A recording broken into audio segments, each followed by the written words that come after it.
কেয়ারটেকারের যে অ্যাডটা দিয়েছিলাম সেটার রেসপন্স কেমন গো?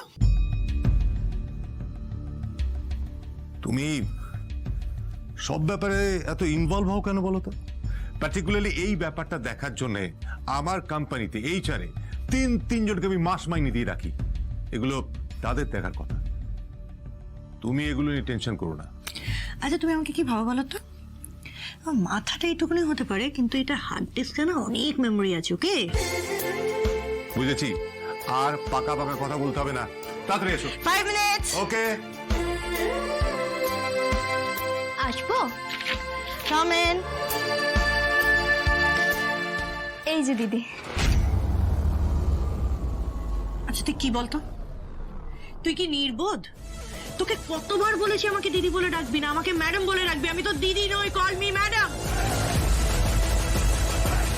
ম্যাডাম আপনার বেলাক কফি। এই ব্যাপারটা আমার দ্বারা হবে না। দেখো শ্রী, আমার লক্ষ্য আলাদা, স্বপ্ন আলাদা।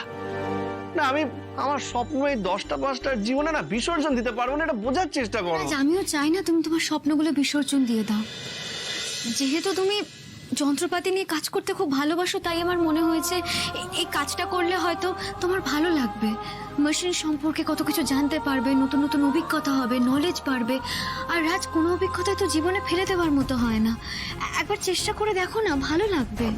মানে চেষ্টা করতাম, মানে যদি গাড়ির কাজ হতো তাহলে তাও একটু ভাবতাম, কিন্তু এটা তো। এটা কি কথা রাজ? তুমি একজন মেকানিক, শুধু গাড়ি কেন, প্রত্যেকটা যন্ত্রপাতির ব্যাপারে তোমার ইন্টারেস্ট থাকা উচিত। আর রাজ, মানে চাকরি পেলে বা চাকরি করলে এমন তো নয় যে সেটা ছেড়ে দেওয়ার কোনো অপশন থাকে না। না মানে ধরো যে ওরা আমার উপরে কোনো জাদু করলো, ওরা আমার উপরে এমন জাদু করলো যে আমি ওই 10টা 5টার কারখানায় বন্দী হয়ে গেলাম, তখন একটু আবল তাবল বকাটা একটু বন্ধ করবে? না না, আমি আবল তাবল কথা বলছি না। ভাবো ওরা আমার মগজ ধোলাই করলো, ফিরে এসে আমি তোমাকে চিনতেই পারলাম না। বললাম, ম্যাডাম আপনি কে? আরে আরে কি? তখন এভাবে চিমটিকেটা তোমাকে মনে করিয়ে দেবো তো তোমার বাড়িতে একটা স্ত্রী আছে যার নাম শ্রী। আচ্ছা, না মানে সত্যি ভাবো, সত্যি যদি কেউ আমাকে তোমার থেকে ছিনিয়ে নিয়ে চলে যায় তখন কি হবে? এই কার এত সাহস বলো তো? হ্যাঁ, তোমাকে আমার থেকে ছিনিয়ে নিয়ে চলে যাবে? এই শ্রী থেকে বিশ্রী রূপে যেতে না আমার বেশিক্ষণ সময় লাগে না। আমাকে চেনো না তুমি, আমি লড়াই করে একেবারে কেড়ে নিয়ে আসবো তোমাকে। শ্রীকে না যেমন তেমন মেয়ে ভেবো না, বুঝেছো? আচ্ছা তাই বুঝি। তাই একদম কথা ঘোরাবে না, খুব চালাকি না, সব আমি বুঝতে পারি। রাজ একটু মন দিয়ে শোনো না, আমি যেটা বলছি তোমার ভালোর জন্যই বলছি। একবার চেষ্টা করে দেখো না। কি চেষ্টা করবো বলো তো? আগের রাতে এত চেষ্টা করলাম, তুমি তো দেখলে কি হলো। ওই মালিক আমাকে ঠকাতে বলছে। আমার এইসব কাস্টমারদের ঠকানো, এইসব জোর চুরি আমার দ্বারা হবে না। শোনো না, এইসব চাকরি বাকরির কথা ছাড়ো। আমি বলছিলাম আমরা না বিজনেসের ব্যাপারে ভাবি, কিভাবে বিজনেস শুরু করা যায়, কি করা যায়, এগুলো একটু ভাবি। রাজ, ব্যবসা করতে গেলে টাকার দরকার। সেই টাকাটা এই মুহূর্তে তোমার কাছে নেই, কিভাবে জোগাড় করবে তুমি? হ্যাঁ মানে এটাও তো ঠিকই বলেছো। মানে যদি গাড়ির ব্যবসাও করি, মিনিমাম 2টো গাড়ি, আর 2টো গাড়ির জন্য 20 লাখ। এত টাকা কোথা থেকে? রাজ, তুমি এখন কি করছো? আজ এই গ্যারেজে কাজ করছো, কাল কোনো একজনের ল্যাপটপ ঠিক করে দিচ্ছ, পরশু অন্য কারো গাড়ি চালাচ্ছ। এভাবে তো জীবন চলতে পারে না রাজ। আর মাসে তুমি কটা দিনই ভাই ধরনের কাজ পাবে? কি এমন রোজগার হবে এতে? শ্রী, তুমি বুঝতে পারছো না, এসব প্রাইভেট কোম্পানির চক্করে পড়লে এসবের থেকে আর বেরোনো যায় না। খুব চাপের ব্যাপার, একটু বোঝার চেষ্টা করো। কিচ্ছু হয় না রাজ, আমি তো তোমাকে বলছি। এখন অনেক ছেলেমেয়েরাই না প্রাইভেট কোম্পানির ভরসাতেই চলে। একবার চাকরিতে জয়েনটাই তো করে দেখো, একবার ট্রাই তো করো রাজ।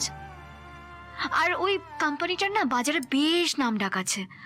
ওখানে গেলে অনেক নতুন নতুন মানুষদের সঙ্গে তোমার আলাপ হবে, পরিচয় হবে।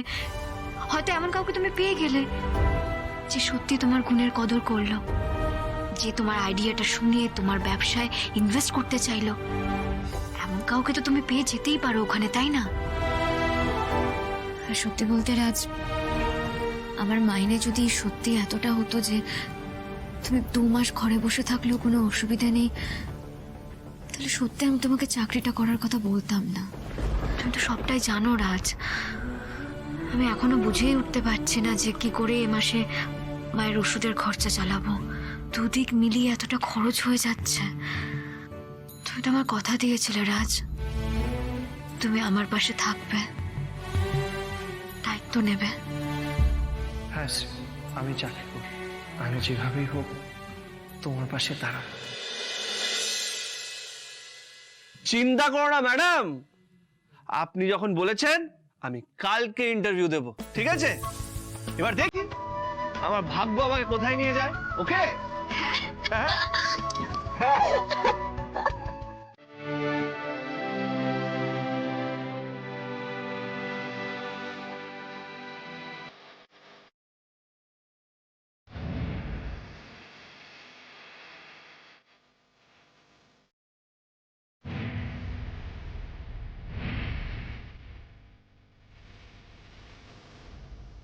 পনির ভাজা লোক পাঠিয়েছে, কচুরি ভাজা হলো।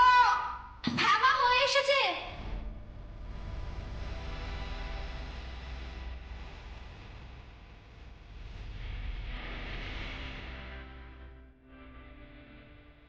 দিন রাত পাগলের মতো খাটছো শ্রী, কেন?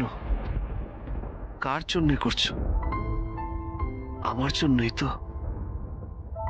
এই সংসারের জন্য ও যা করেছে সে তো আমারই জন্যে। নিজের বাড়ির লোকের সঙ্গে লড়াই করে যাচ্ছে আমার পাশে থাকবে বলে। তুমি এত ভালো কেন? এবার দেখো আমিও ভালো হয়ে যাব শ্রী।